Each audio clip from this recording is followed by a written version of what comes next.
you guys, welcome back to my table of three. Today I thought I would share with you one of my favorite recipes for sourdough crackers. This is one of the recipes that my family enjoys with sourdough discard. It is super, made a mess there. It's super easy, but it's also super delicious. It is pretty quick if you don't do a long ferment, which I'm going to do a long ferment in the refrigerator because it's a lot easier for me to digest and my family to digest if we do a long ferment. But I'll talk you through it as I'm doing the recipe and show you any shortcuts. So let's dive in and take a look at this easy sourdough discard crackers.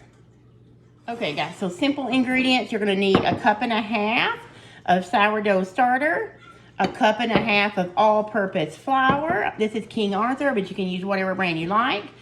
1/4 cup of, I'm using grapeseed oil, but you can use any kind of oil you like. Avocado oil is good, even olive oil if you want that flavor. And salt, which I'm going to put the recipe below. Will someone get the dog? Sorry, you guys. Anytime I start filming, the dogs decide that's the time they want to bark to get in. And I'm going to put a tablespoon of nutritional yeast, which is an inactive yeast that just gives a little bit of nutty cheese flavor, and it has some B vitamins, but that's totally optional as well. So let's combine these really fast, and I do mean it's super fast. So this is a cup and a half of my starter Fern. You've seen me make a couple of loaves of bread from Fern and feed her. I'll try and link to those videos in the description below if you haven't seen those. But this is just an easy discard. This is unfed starter. I'm getting ready to feed Fern, so this is the part I removed from her. And yes, I named her Fern. You don't have to name your starter, but oftentimes people do. All right, so there's a cup and a half of all-purpose flour. There is the 1/4 cup of oil. Now my starter's a little thicker, so I may end up having to add a little bit more water to it, but hopefully not. This is my 1.5 teaspoons of salt and my tablespoon of nutritional yeast, and now we're just gonna combine. And like I said, my starter just come out of the fridge. It's finally come to room temperature, but it's a little thick, so I may have to end up adding about 1/4 cup of water, but we'll see. And this is just gonna come together as a dough. If your starter is thin, it'll probably come together easier than mine will. But let me just go ahead and mix this up until we get a dough. And then we'll have to spray our hands and knead it together. So, okay. I'm definitely going to add about 1/4 cup of water. So give me just 1 second and let me grab 1/4 cup of water and I will be right back because this is... Okay, so I got my water just in the same bowl as my oil. I'm not going to add it all, just a couple of tablespoons at a time until the dough comes together. I don't want it too wet. And so while I'm doing this, I'll tell you a little bit about these crackers. Once we get this mixed up, the traditional recipes for quick crackers is basically you're just going to let this set for 30 minutes to an hour on your countertop covered with a towel. And it's going to let those glutens develop and your dough stiffen up a little bit. And then after you have let it set for that 30 minutes to an hour, you are actually ready to go, okay? You can go ahead and start rolling it out. Bless you, Nate. Rolling it out and forming your crackers. So I'm going to get in there. I did also wash my hands over at the sink when I got water. So I'm going to use my hands really quick and start doing this because I don't want to add more water if I don't have to.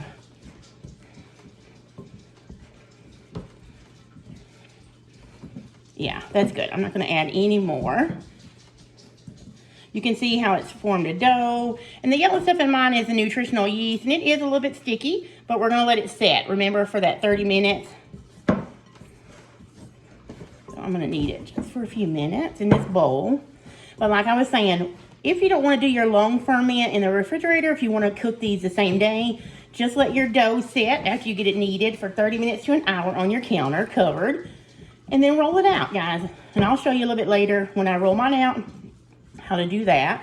It would be the same steps if you didn't ferment, if you left them, you know, only an hour or so and then rolled them out. But there is that. Can already tell the difference in my dough. Now I'm going to let this stay on my counter covered with my bread towel for about 30 minutes to an hour. And then I'm going to come back and show you what I do to mine before I put it in the fridge. So there you go. Okay guys, so it's been actually about 45 minutes since I've done this, but that's totally fine. I got busy getting dinner ready, started, and so it's just set here for about 45 minutes, and you can see the dough is no longer sticky. And remember, I'm putting the full recipe that I'm using today into the description. So the next thing I'm going to do is, we don't want this to bulk ferment in the countertop while it's warm, because we don't want it rising like we would a bread, like the loaves we made in the past, or like any other, you know, where you're going to bake it off and you want it to get spring in the oven. We don't want it to bulk ferment or double. So we're going to wrap it in some plastic wrap and put it in the refrigerator. And it is about 2:30 here in the afternoon. So this is gonna go in the refrigerator for about, oh, I don't know, what is that? If I do it in the morning at 8, I don't know, what is that? I'm not good at math off the top of my head.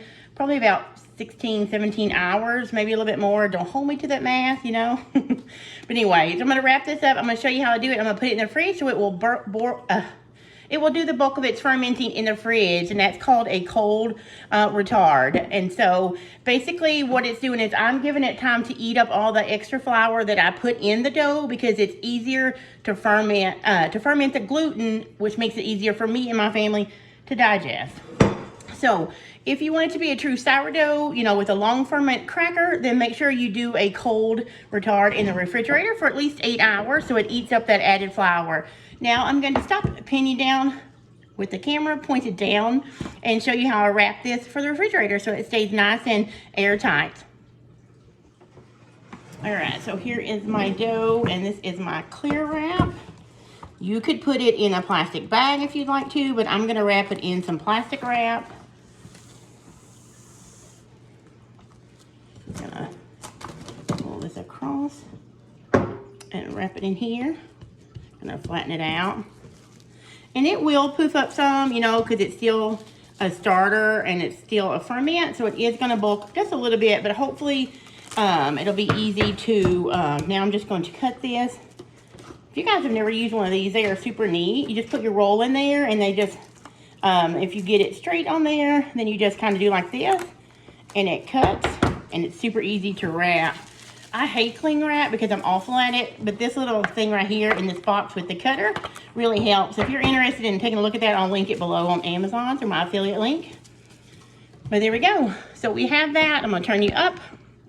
Have our dough ready to go in the refrigerator. Now I am just going to stick that in the refrigerator and let it ferment. I'm wondering if I should have floured this before. I can't remember the last time I did it, if I floured it or not. But you know what? We'll find out together, right? If it sticks really bad, then I should have floured it. If it doesn't stick really bad, then we're good to go. So I will see you guys in the morning when I pull this out to roll them out and cook them. All right, guys, day 2 of our sourdough crackers. I will be, a couple things I want to say off the bat is that yesterday, after I showed you me wrapping this dough up, remember I said I hope it doesn't stick? Well, but before I put it, after I turned the camera off, I did go ahead and I unwrapped it and floured it a little bit, because I just got nervous because I never not floured it. So go ahead and flour it before you wrap it up, okay? That way it wouldn't stick. So now what I'm gonna do is cut the dough in half, and we're gonna work with half at a time. It's actually been about 22 hours. I put it in the refrigerator. I think I told you guys. I think it was 2 or 2:30 yesterday, and it's about 12:30 now. So about 22 hours. And another thing I will admit is I pulled this out probably about 2 hours ago from the refrigerator, and it was just a disc. But then we did Bible study, and I got distracted by the blog and stuff, and so it's actually been out on the counter, coming to room temperature, probably for about 2 hours or so. So it started to puff up some. It started to get a little bit of a puff to it. You don't want that with crackers. We want flat, unleavened crackers. Well, not really unleavened, but flat crackers, not poofy bread crackers. So don't do that. As soon as you take it out of the refrigerator, you want to roll it out right then. Or you can let it come a little bit to room temperature, but I would say no more than 30 minutes. Start rolling it out, because you don't want it to be puffy like bread, right? We're going for flat, crunchy crackers. So what I'm going to do now is point you down or point the camera down so you can see what I'm doing and how I roll these out and get them ready for the oven. The oven is preheated to 350 degrees and I need to get started. So hopefully these won't puff up in the oven.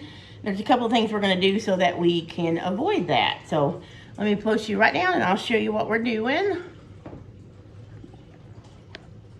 Okay, so hopefully you guys can see that. This is just a silicone mat or a sip mat, and I'm going to roll it out there. Let's bring my rolling pin. And you want to work with half at a time because you need to roll it pretty thin. So, and you really will need probably a good size pan to bake them in. And then what I do is I just turn my mat. It's that much easier, and you don't have to worry about it sticking to the counter. Let's scoot you guys back some. You can see what I'm doing better. I'm just making it, trying to get it, and they don't have to be perfect. Mine are not going to be perfect, I can guarantee it. And if you don't mind grabbing me a fork, I forgot I got everything with a fork. So I'm going to roll mine out to about 1/4 of an inch thick. And again, once I do that, I'm just going to turn it again. You can use wax paper also, not wax paper, good grief, Carrie. What is that? Parchment paper, that works well too if you don't have one of these. Or if you just rather use the wax parchment paper. I guess you could do wax paper too, but don't bake on the wax paper because it sometimes smokes in the oven. Ask me how I know that. All right, so I just kind of try and shape mine out into a rectangle on this mat. And if you need to make smaller batches because you only have small baking sheets, you can do that as well.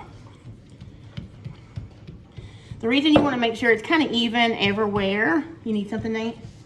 You want to make it cook evenly, right? You don't want it to burn on the outside and then the crackers be chewy on the inside. All right, so there we have it. Okay, so the next thing I'm going to do is it says I put probably about a tablespoon of oil. You could use avocado oil, you could use olive oil. I'm using grapeseed oil from Aldi. And you're just going to brush it over the top. I can tell you already, I think I put a little too much on here. So start with about a couple of teaspoons. Don't do like I do, right? It's not going to be too bad, but you only need a couple of teaspoons. You just want a little bit of oil. Oh, this is going to be fine. You just want a little bit of oil on the cover the whole surface because we're also going to put some salt and some seasoning on this. And the oil not only helps them brown nicely, but it also helps hold that salt and seasoning on. Okay, so that is that. This dough is super simple to work with, especially after you have refrigerated it. Okay, so kind of push it out some. I would say anywhere from an 1/8 to a 1/4 inch, guys. So the next thing I do is just some kosher salt. If you're watching your sodium, you can leave that off because remember we have salt in the dough too, but we are not. So I like a little bit of extra salt on the top. Just as little or as much as you think you would need. You could also do everything with the bagel seasoning. You could do garlic, you could do Parmesan, but watch the Parmesan because it may burn. And then I'm gonna do just sesame seeds because that's how we like it. We're gonna eat ours with some soup that we're having now or later. So I'm just gonna do a plain salt and sesame seed cracker, nothing fancy. All right. Just put some all over the top. All right, and now I'm going to pull you in a little bit closer and pan you down this way a little bit more. So I like to use my pizza cutter for this. Now I'm using my silicone mat, so I'm not gonna press down really hard, just enough to cut the dough. But you can also use a knife too, but you just wanna be able to score it. So I'm gonna go down this side. You can determine how big you want your crackers to be. So I will show you in a moment how mine look, but right now I'm doing them like this. And again, mine are not gonna be perfect size crackers. You're gonna see some that are small, some are big, some are crazy looking, some are crooked. Who cares? They're all gonna taste the same. So I am not about perfection. Okay, so I have the scores. I kinda wanna go this way. These are gonna be smaller, but I don't want them huge. So I scored it that way. Now I'm gonna go this way and make individual crackers.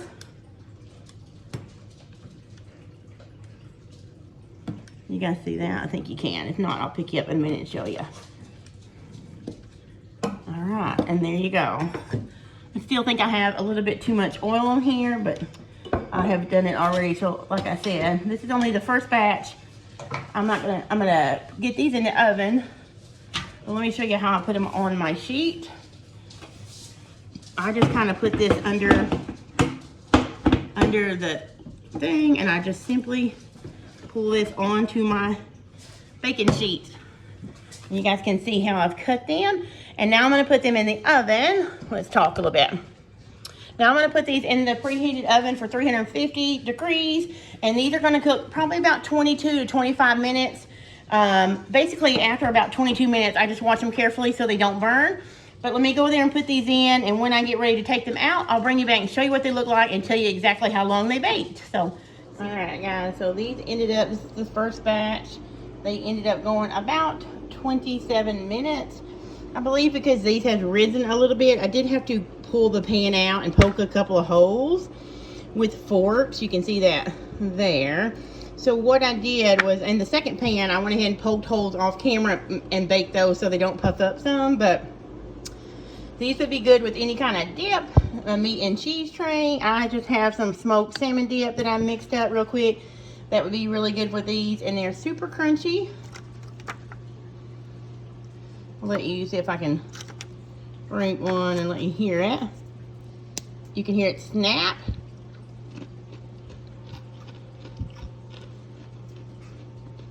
And they're so good, you guys. Healthy sourdough crackers that have been long fermented overnight. So there you have it.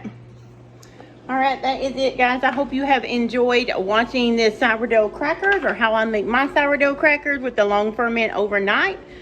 I will put the recipe that I use down below in the comment, or in the video description, if you would like to make these for yourself.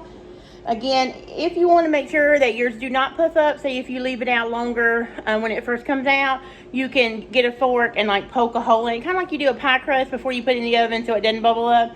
That's one way, but thankfully these did not bubble up too bad, and they cooked and they're really crunchy, so they taste perfect. To store these, I would recommend keeping them in a airtight container on your counter.